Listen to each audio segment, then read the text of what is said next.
নমস্কাৰ বন্ধুসকল, স্বাগতম জনাইছোঁ মোৰ অন্য এটি মিনি ব্লগলৈ। বহুদিনৰ মূৰত দোকানখন আজি খুলিবলৈ ওলাইছোঁ। তামোল দুখন দিচোন। किसका गाना सुनेगा? किसका गाना? किसका गाना? কি মানে তো? का हांस का मांस खोड़ी में बनाया हुआ है हांस का मांस. What do you mean by color? It's natural. মোৰ আকৌ ভাতটো খাই উঠি কিনে তামোলখন খাব নাপালে মোৰ শান্তি নহয়। সেয়েহে কিনি অনা তামোলখন মুখত ভৰাই কামখিনি আৰম্ভ কৰিলোঁ। যিখিনি কাম কৰিব লাগে আৰম্ভ কৰিলোঁ। এয়া চাওক, ম'ম' বনাই আছোঁ এতিয়া বৰ্তমান। যিহেতু বহুদিন দোকানখন খোলা হোৱা নাছিলে, গতিকে দোকানখনত বহুতখিনি ধূলা পৰি আছে। সেয়েহে মই ভাবিলোঁ এইখিনি ৰেডি হোৱা মানে মই দোকানখন অকণমান চাফা কৰি আহোঁ। দোকান 5 দিনমান বন্ধই হৈ আছিলে। দেখিছেনে কি অৱস্থা হৈছে? ধূলা দেখিছেনে? পেকিং হৈ গ'ল, এতিয়া লৈ যাওঁ দোকানলৈ। ৰাতিয়ে হৈ গ'ল। দোকানৰ লাইটিং লগালোঁ। আজি অৱশ্যে মানুহ একদমেই কম, দোকানবিলাকো বন্ধ আছে, কিয় বা নাজানো। ম'ম' হৈ গ'ল ৰেডি।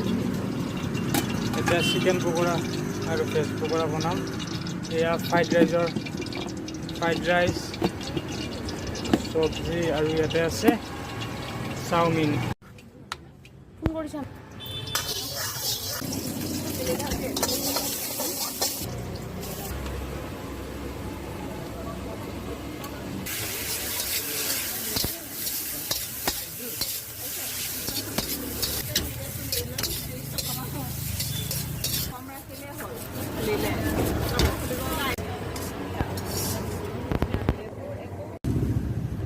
আপোনালোকে ভাবিব যে এনেকুৱা গৰমত জুই কৰি আছে কিয়? একচুৱেলি ভিডিঅ'টো বিহুৰ সময়ৰে, কিন্তু আমি সময় পোৱা নাছিলোঁ এডিট কৰিবৰ কাৰণে।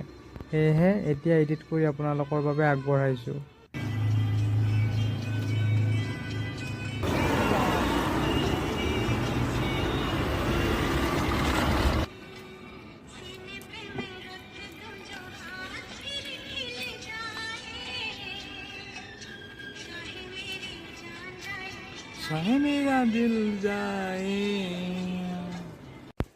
দোকান বন্ধ কৰিয়ে মই আহিলোঁ GMC লৈকে। একচুৱেলি আমাৰ ঘৰৰ ওচৰতে খুৰা এজনৰ ভৰি ভাঙাৰ কাৰণে ইয়াতে ৰাখিছে। সেয়েহে এবাৰ খবৰটো লৈ যাওঁ বুলি ইয়াতে খবৰটো ল'ব আহিলোঁ।